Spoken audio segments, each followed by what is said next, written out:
Do you remember when microcredentials were supposed to revolutionise education? They were hyped as the fast, flexible solution to upskilling in a rapidly changing world. But now, years later, we have to ask, what is happening? Where have the microcredentials gone? And why haven't they lived up to the promise? By the end of this video, you will have the big picture. So let's dive into what went wrong, microcredentials' true role, and the future of microcredentials as I see it.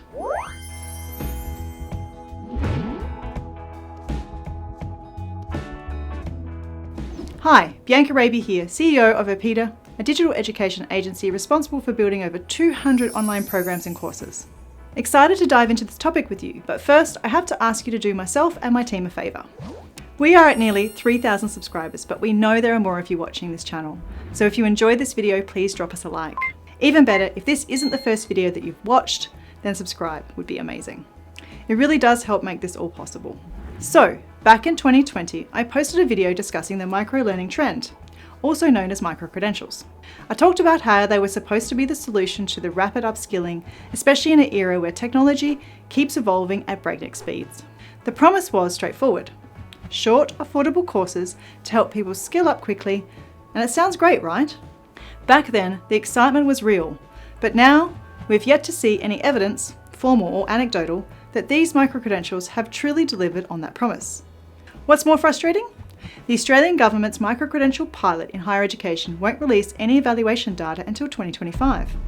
In the meantime, we do know that there are over 573 courses on the Australian government's Microcred Seeker platform, with prices ranging from $90 to $2,500.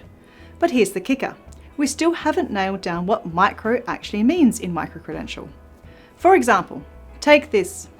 There is a 6-week, 60-hour course on future thinking. Then there's also a 4-hour course for $90 on starting an outdoor fitness business. Now, who's going to pay $90 for a few hours on starting a business when they could watch successful entrepreneurs on YouTube who actually built an outdoor fitness business for free? So what's gone wrong with the microcredentials? Let's break it down.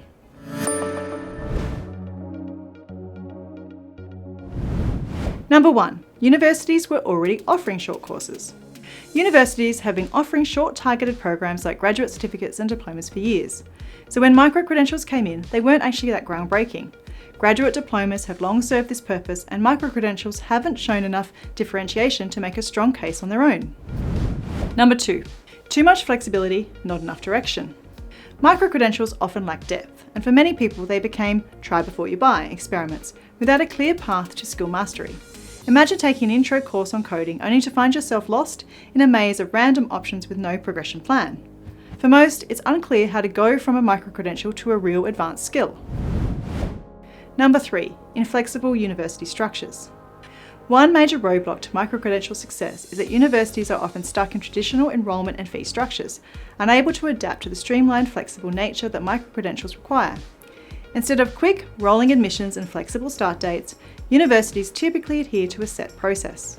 Student submits an enrolment form, receives an offer, and starts at the beginning of the semester. Fees are also calculated in a rigid way, often tied to credit points, which don't suit shorter, more targeted courses. This lack of flexibility makes microcredentials feel like just another cumbersome academic option, rather than the fast, accessible upskilling solution they were meant to be. Number 4, lack of learner commitment and depth. Microcredentials face a key challenge. Many learners approach these courses with limited commitment, short attention spans, and a desire for quick results. True learning requires persistence and feedback, but self-paced online formats can lead to a quick fix mindset, with learners treating microcredentials more like casual MOOCs than serious skill building. Until these courses address this, they risk being undervalued as professional development tools. Number 5, free industry-led content on YouTube, like what you're watching now.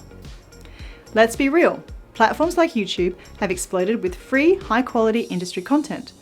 Leaders and experts share targeted lessons on topics like coding and marketing, covering intro material just as well, if not better. So, with so much of this content available for free, why pay for a basic microcredential?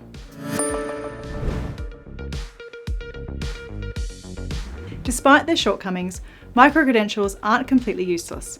In fact, they still have value when applied strategically. Firstly, through continuing professional development, CPD, and secondly, as knowledge top-ups for curious lifelong learners. Microcredentials have found a home in professional development. Many industries like healthcare and education require ongoing training and upskilling. Microcredentials provide a flexible way for these professionals to meet these CPD requirements without committing to lengthy courses. In reality though, we already kind of had this. They were called short courses.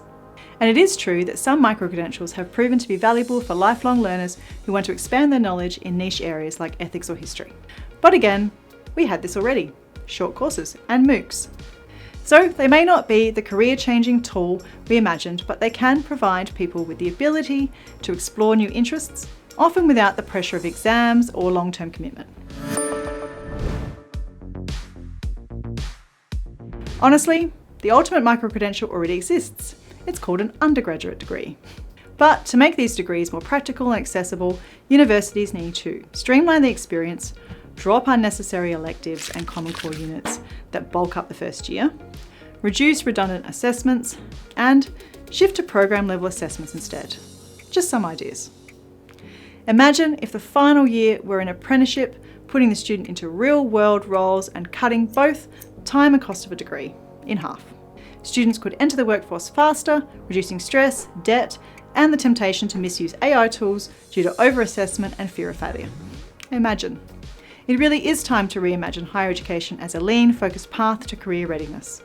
But if this feels like a stretch, then at the very least we could 1. Design them with clear progression pathways in mind. They shouldn't just be a one-off course, but part of a structured journey that takes learners from beginner to advance. And 2. Instead of offering endless flexibility and introductory options, industries and universities need to work together to create stackable pathways that lead to recognised qualifications, allowing for RPL and workplace learning to count. Microcredentials may not be the silver bullet we were promised, but they still have a role to play. The key is to stop overhyping them, start using them strategically. But what do you think? Are microcredentials still relevant? Or have they failed to live up to the potential that you thought they had? Comment below with your thoughts on the future of microcredentials, and don't forget to subscribe for more insights into the evolving world of education. Also, be sure to check out OPPIDA Learning, as we've opened up our self-paced microcredential for free when you purchase a ticket to an upcoming live session, reflecting the shift in value occurring in the marketplace. And until next time, stay awesome.